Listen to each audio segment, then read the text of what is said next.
A lot of people get it wrong, so you're not the first one. Right. Hello, everybody, and welcome to another episode of Making the Grade with Dr. Wagner. We have two very special guests this evening. First of all, we have Zachary Brogdon. He is a master's level student at SUNY, and we'll talk with him about his education and his future career as a politician. We also will go to York College, college very rich in athleticism, and speak to one of their alumni there, Hirshman. He is an amazing young man. I got a chance to finally get him on the show, so he's going to be here in about 15 minutes or so. I also want to say thank you to MNN for throwing this together. How are you, Zachary? I'm good, and thank you for having me. Oh, no, it was a pleasure, and thank you for coming on such short notice. You know, what happens is they're great here. The staff is great. Whenever I said I had you two lined up and that you could come in today, we put everything together. This is not our normal room that we film out of. Right. Usually we have a much bigger studio, or either I'm out in the field. So we really do want to thank Manhattan Neighborhood Network for making this happen and giving us this small studio. But you know what? Let's jump right into our interview with you right now. And SUNY Binghamton. Yes. You are working on your master's in, I believe it is, public administration. Correct. Okay. Correct. Yes. Now, what do you plan on doing with that? Well, my area of focus particularly is in emergency management. So before I pursue my career in public office, I would like to first get something in emergency management, particularly helping people with disabilities. Right. My area of focus would be writing plans for city agencies, making sure that people with disabilities are not separated from their families or from their aides during emergencies. Yes, okay. And now, but you know, you also have done some pretty impressive internships and previous, you've had some previous work opportunities. Yeah. Corey Johnson, Bill DeBlasio, who have you worked for? I've worked with, actually Bill DeBlasio was my first internship. Okay. Before I really dove into politics, but I've worked with DeBlasio twice, once on his campaign for public advocate back in 2009, and again on his mayoral campaign back in 2012. I've also worked with Gail Brewer when she was a city councilman representing the 6th district, and I've worked with her when she was borough president. Okay. But now, when you were working with DeBlasio, that was an internship under your BA or MA, or was it just a job? That was an internship under my MA, or under my BA, I'm sorry, yes. Right. Now, where did you do your BA? I did my BA at the University of New Haven, and I did it in political science. Okay, great.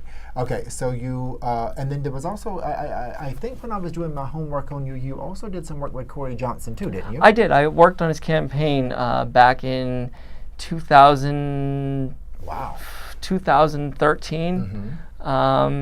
And I wasn't necessarily managing, but I did, database analysis and campaign strategy. Right. And it was really, really kind of amazing to see what I can do and then see the results pay off with him winning his seat in his district. That's excellent.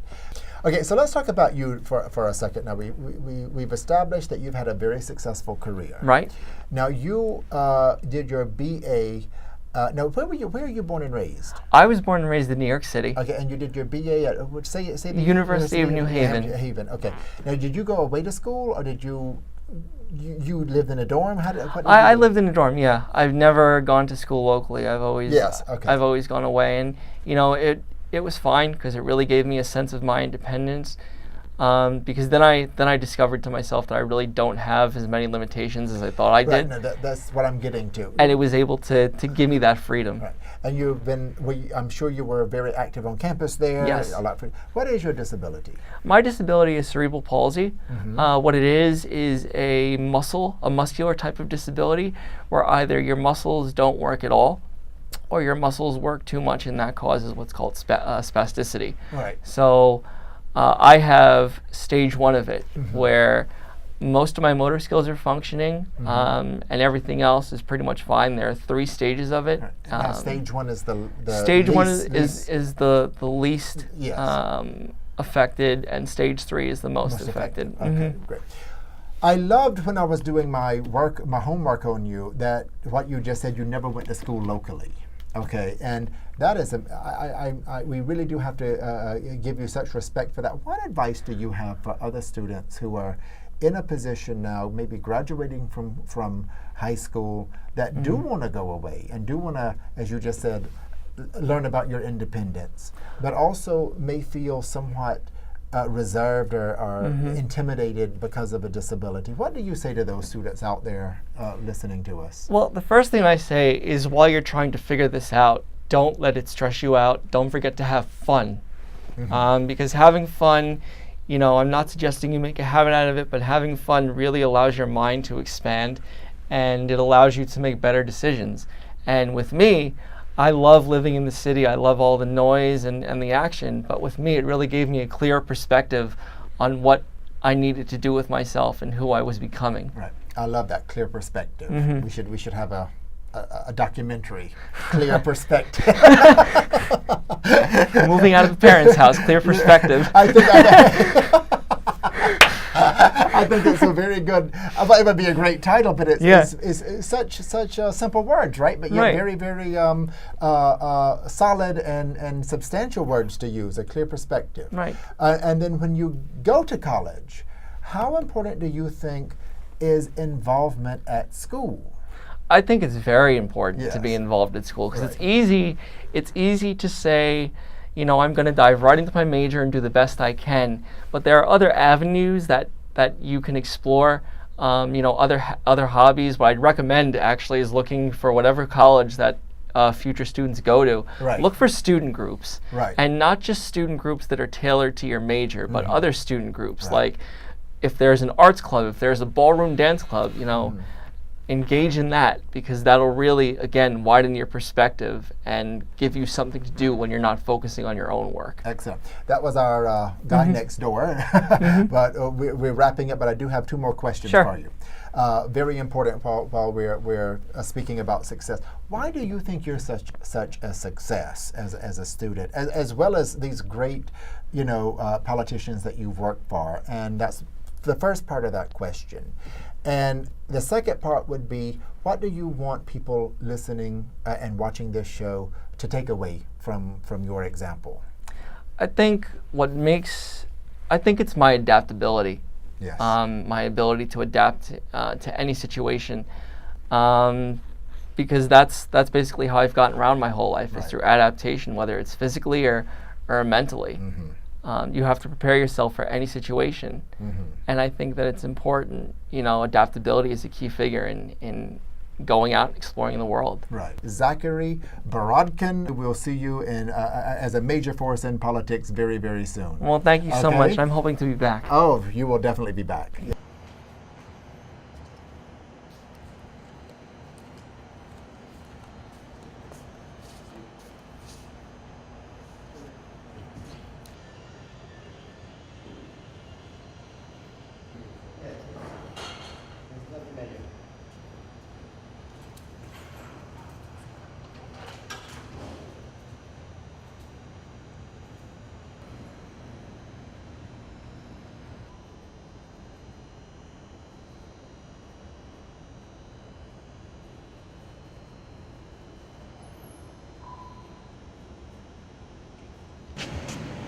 Doing? Good to see you, Harold. Good to see you, Harold.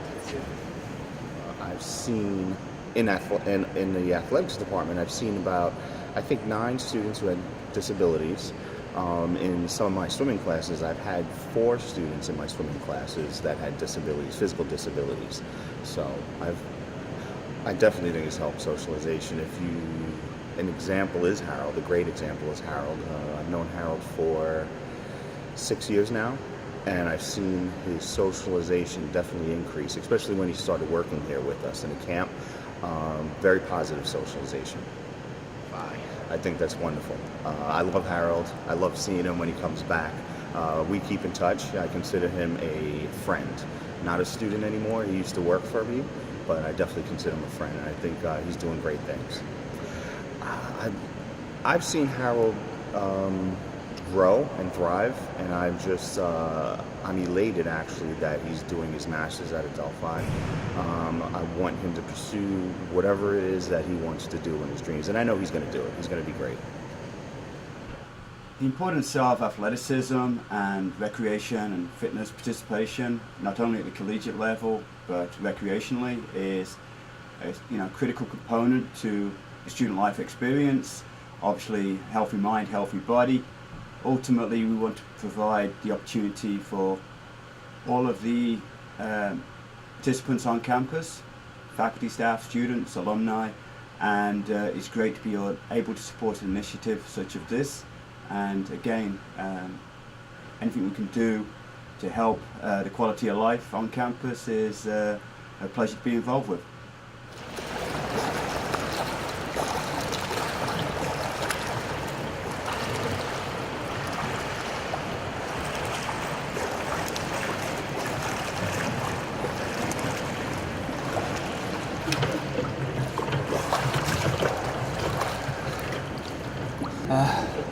Feels amazing, it's relaxing. It's probably one of the best exercises one can do. It works out all the muscles in the body, so naturally you're working out every single muscle, and therefore when you get out, it's tiring, but you know you had a good workout. To me, athletics in college is very important. Considering we have all the tests, finals, papers, it doesn't matter what you have, it's a lot of work. But when you include athletics into a college career or a college classes, it helps out a lot because it allows you to get away from the test, the finals, papers, and it puts everything aside and allows your mind to breathe, which is most important. You want to allow your mind to breathe so that you're not always studying and making your mind always work. Athletics gives you the time to breathe. It gives your body a rest.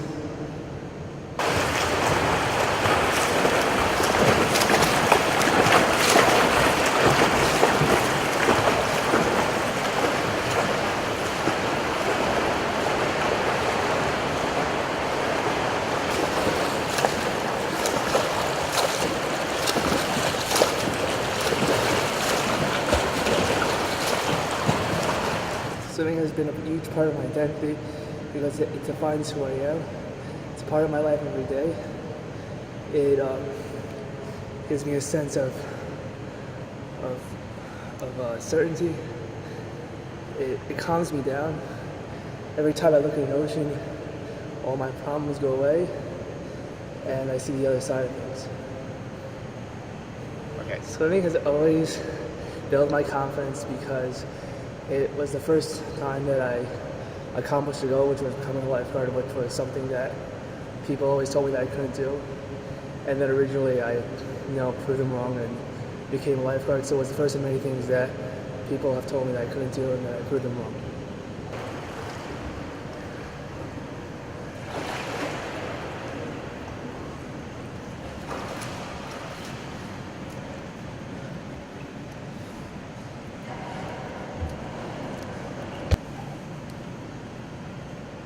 Wow, man, that was great. What does it feel like when you're swimming? It feels very relaxing. Swimming is one of the best exercises there is. It includes all the muscles of the body, so it feels really relaxing. Mm-hmm. At times it could get tiring, and at times you can also get cramps, but you have to just push through it. Okay. All right. Well, we're going to get back to that a little bit later. I want to speak now about something that is very, very impressive about your resume. You have been a strong advocate of disability rights. First of all, what is your disability? I don't have exactly a disability. It's more of a learning disability, so it's not something you always see. I didn't discover it until I didn't discover the disability until I was studying for one of my teaching tests. A couple of years ago, I was studying for one of my teaching tests, and I was reading through the book, and the exact disability is known as diaplasia or dryplasia. It has to do with tracking and writing and hand-eye coordination. So it's mostly that. And when I read the criteria, I thought it fit me the most. Okay, right. Now you spoke in front. What was it? Congress, the Senate. You've actually spoke on behalf. Tell us the story. You went to. Yeah. Okay. I spoke in Albany on behalf of students with disabilities to get more space and money for students with disabilities in the community colleges. Mm-hmm. It was mostly a success. You know, we didn't earn more money for the students in CUNY, and it was an experience. Okay, great. Okay. Well, you've been very successful as a student. Where do you think your success as a student comes from? I believe it comes from more of a balance than from my parents. Mostly you always have to know how to balance your schedule between classes and relaxation, and whether that relaxation is watching something on the computer or just going outside and playing a sport. It allows your mind to breathe. Okay, I do want to ask you some questions. You touched on something earlier on, but I want to ask you, now you work, quickly, just to step outside of athleticism for a while, you actually were an EMT. Yes. All these jobs that I do, whether it's EMT, lifeguard, have all stemmed from, either proving people wrong or just or just helping people. I like helping people out a lot, especially when they have problems. I didn't actually, in my 11 years of being a lifeguard, I've only saved one person. But in my 9 months now a year now of being an EMT, I've saved now like 3 lives. So it's more invigorating. It's very you have to be on your feet at all times. Right. Well, listen, you were a lifeguard for 11 years and you saved one person. Only saved one person. It's not a right way of saying it. You right, but listen, you saved one person, and from there made their family happy, their friends happy, and everything. So your time as a lifeguard was well spent. Okay, as well as with the as well as with an EMT, being an EMT. I do want to ask you though something about disabled athletes in the media. And as you know, and we speak from time to time, this is a little hot topic going on these days. How important do you think it is for athletes who are disabled to get media attention? Well, it's not as much of importance as of awareness. I think more of today, a lot of athletes are deciding to become professional who have disabilities are deciding to become professional athletes to prove to children that they could do it too. Just because you have asthma or you have diabetes or whatever you have doesn't mean you can't play a sport. There are correct ways to go about playing the sport with those disabilities, and they're showing that they can do it. Yes, and I think that's a very good answer, and I agree with you. And there's also a shift in society. As a whole, diversity is much more appreciated and visible, as you just stated. The Australian tennis player who just happens to be disabled was actually named by Australian GQ as Sportsman of the Year.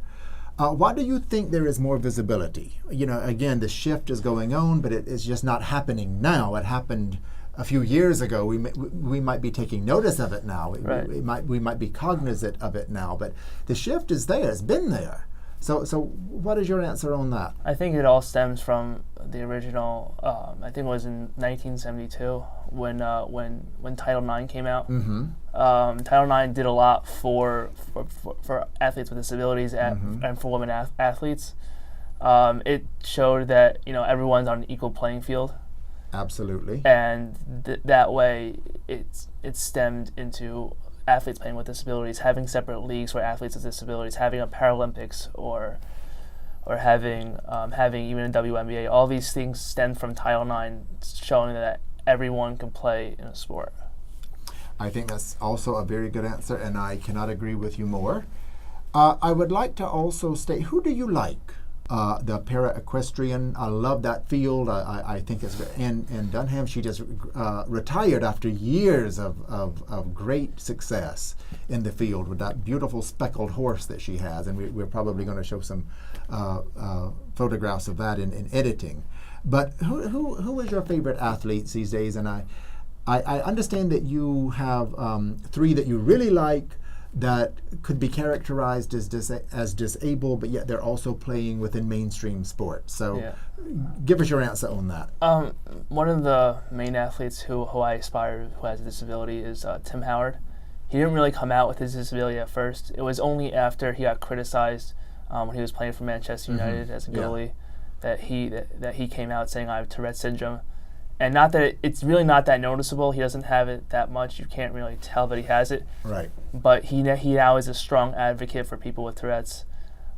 He is one of the top goalies in the world. So to have the Tourette's and to be a goalie at the same time is very difficult, because at any moment he could have a twitch, and that twitch can contribute to a goal. Mm-hmm. But he overcomes it, and he makes it into a save, or the ball misses. So he overcomes his disabilities by playing with it. Okay.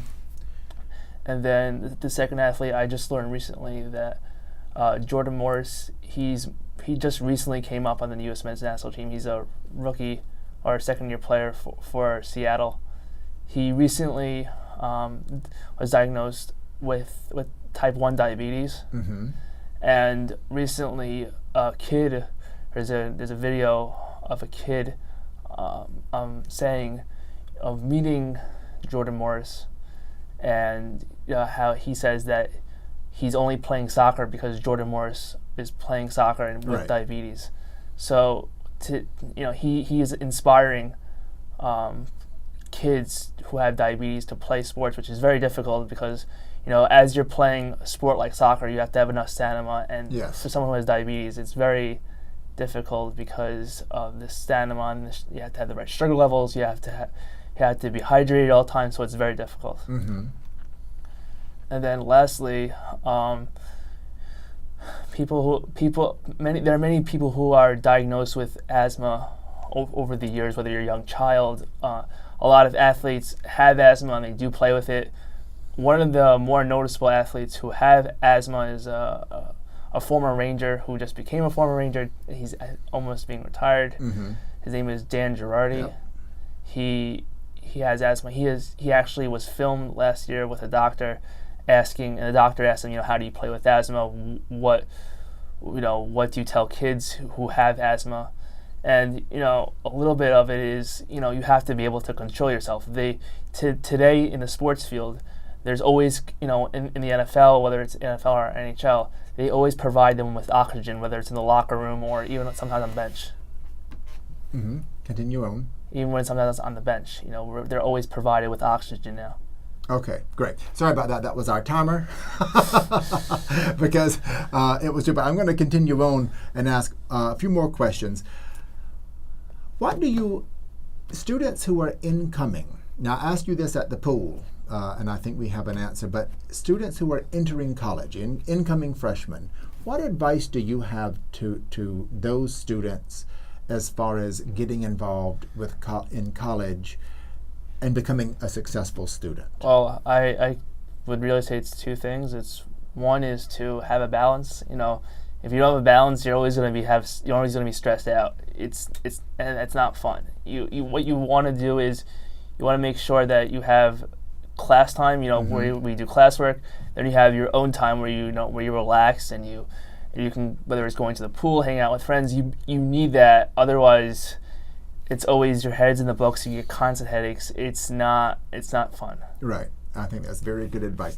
And final question, what is in the future for Harold Hirshman? You've done such great work already. We saw you in the pool. You're a very good swimmer. Sports marketing. But now let's focus on the future and your career in sports marketing. What's going to happen? What I hope is I hope eventually that my book becomes published when I get back to it.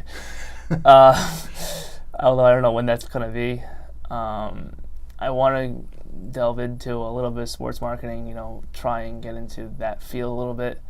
And lastly, if the sports marketing world is not there, teaching is always something that I wanted to do mostly. Recently, when I became an EMT, I discovered, or when I was student teaching, I discovered that seniors in certain schools were looking towards either college or just dropping out. Right. And dropping out is not always for me. That's not an answer for me. Right. I see it as, if you want to drop out, have a career towards it. And when I was student teaching, they had athletic training as an option, which you can do right out of high school.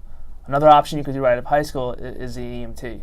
So what I offer to seniors is a class in EMT, so that instead of dropping out and not going to college, they can have a job in being an EMT. Very good. That's called making the most of it and also using your skills in one area or another. I think that's very, very good, and you made the most of it, right? But in your case, Harold, you did not drop out. You became an EMT, and you went into your master's degree. Right. So what can we say? But congratulations on everything, and good luck. And we would love to have you back anytime to have Up-to-Date in Sports with Harold Hirshman. How does that sound? That sounds great. Okay, take care. See you soon.